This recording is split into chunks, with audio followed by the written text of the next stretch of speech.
Open the pod bay doors, Hal. I'm sorry, Dave. I'm afraid I can't do that. Everybody knows of films such as The Matrix, Ex Machina, The Terminator, and 2001: A Space Odyssey, bringing the future of technology right onto our screens in either a dystopian future or utopia, commonly showing the world being taken over by a being of our own creation. But reality is much different. AI is now being used more and more in medical fields all around the world to help prevent and cure different ailments. But what is artificial intelligence and how is it helping? Firstly, artificial intelligence is the intelligence shown by computers. Over time, the computer systems experience and gain new knowledge and become more capable of doing tasks like humans can, for example, problem solving, planning, and perception. However, as artificial intelligence is a new but paramount part of the technology industry, things are changing and becoming more and more specialised every day. Whilst this is the case, there are core problems that each aspect of artificial intelligence suffer from: knowledge, reasoning, problem solving, perception, learning, planning, and the ability to manipulate and move objects. Artificial intelligence must be able to have access to everything a human does and become as close as possible. However, artificial intelligence for a robot requires different core values than artificial intelligence for a virtual assistant or database that would provide medical information, as medical AI requires a knowledge of different signs and symptoms related to their purpose and the relevant way to treat them. Although artificial intelligence may seem new and futuristic, it's actually been around since World War II, when a computer scientist by the name of Alan Turing invented the Turing test, which was created to verify an artificial intelligence's human alignment. The test involves 3 rooms, each connected via a computer and a keyboard to each other. In one room is a man, in another a woman, and in the final room is a person who has to determine which person he is talking to. The man is able to help the person to prove who he is, however, the woman's job is to trick the person otherwise. The Turing test works for artificial intelligence, as either the woman or man will be swapped out with AI, resulting in a 50% chance that the person could choose either way. However, if the AI passed, it would be classed as intelligent. The Turing test can work alongside the medical AI systems in certain circumstances, this being artificial intelligence being able to detect heart diseases. By using the Turing test ideas, the AI must be able to problem solve and have good perception to detect the problem. We interviewed Dr. Andrew Foster, a general practitioner from Nottinghamshire, about the future of healthcare and about how artificial intelligence will affect him in the workplace.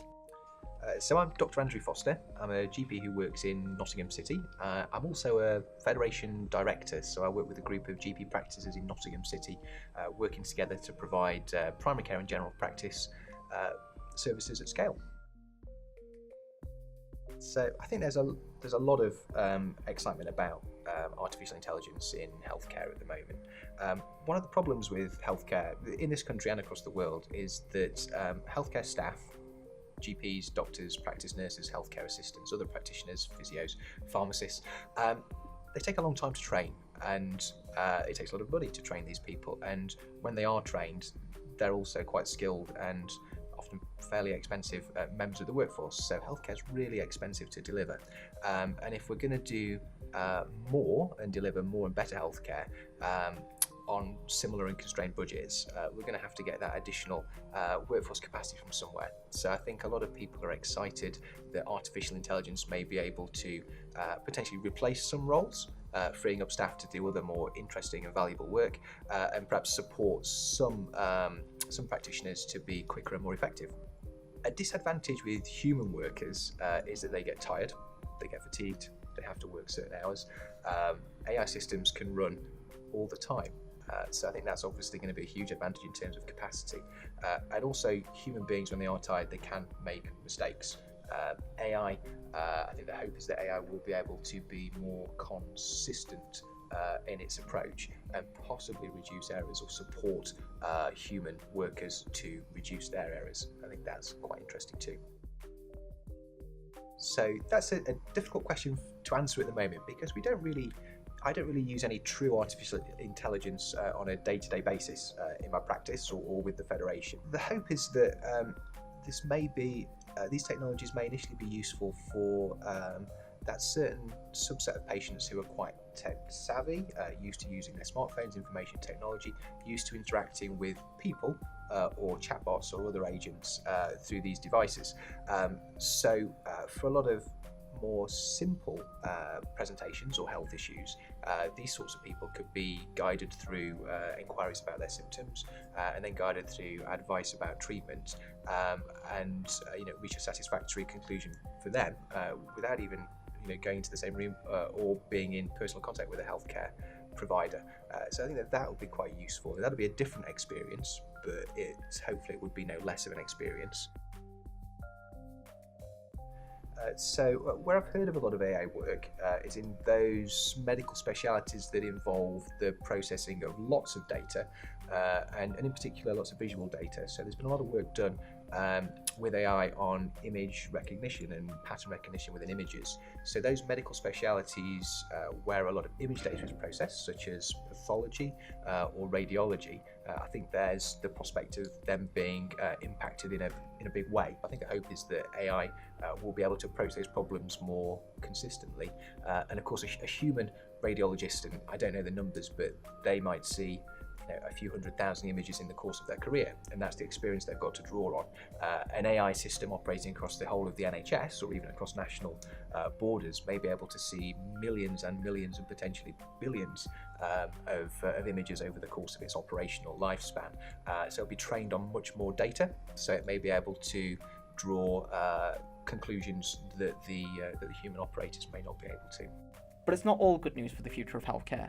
If we incorporate robotics and AI into the medical field, it is estimated that by 2060, machines will be entirely capable of diagnosing, treating, and prescribing medicines, and perform checks and scans. While an AI taking significantly less time to diagnose an underlying health issue is incredibly helpful, it means that humans will eventually be stripped of the skills required to do such diagnoses. For example, if artificial intelligence is sufficient in diagnosing someone with lung cancer from their own databases, the demand for doctors would inevitably be reduced. However, there will be an increased need for medical professionals to develop new skills in working alongside AI to get the best benefits for their patients.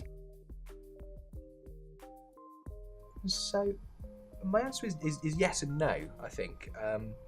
The yes part of me says there's a lot of work that GPs do, particularly the more simple tasks, such as processing results, reading an action in clinical letters, and some of the more simple clinical scenarios, so cough, limb problems, limb pain, the list would go on, but I think there's a lot of simple presentations that could probably be handled by AI systems and be satisfactory to the right sort of patients. On the other hand, there are those patients who are potentially frail, elderly, those with mental health issues, those patients who are vulnerable and have a greater need for interacting with a human being and a greater need for feeling that connection and understanding with a real human being. So I think there'll always be a role for dealing with those patients.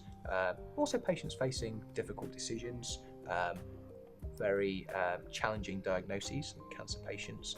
I think they'll probably always want to have a human being at least in the loop, but possibly deal directly with the human being as the interface with the artificial intelligence that may be doing a lot of the intellectual heavy lifting in the background.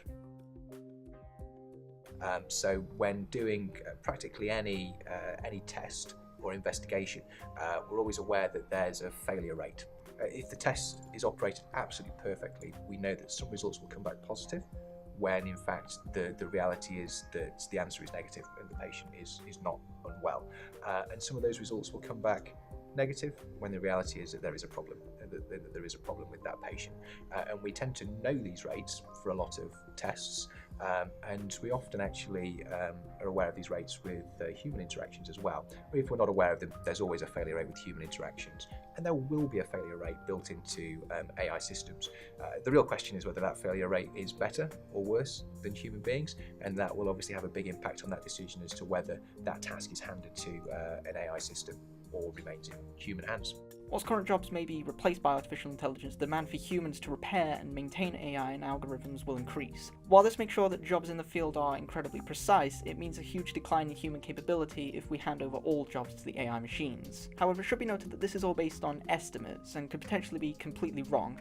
though the threat still exists. Nevertheless, positive features of artificial intelligence outweigh the negatives. The integration of artificial intelligence in the health sector could potentially help diagnose and possibly even assist in beating curable illnesses and open up the opportunity to help solve incurable ones too. Whilst undeniably, the introduction of artificial intelligence is going to bring major breakthroughs to both the NHS and the medical field as a whole, jobs and livelihoods are an important factor to consider with the prominent direction towards an AI future.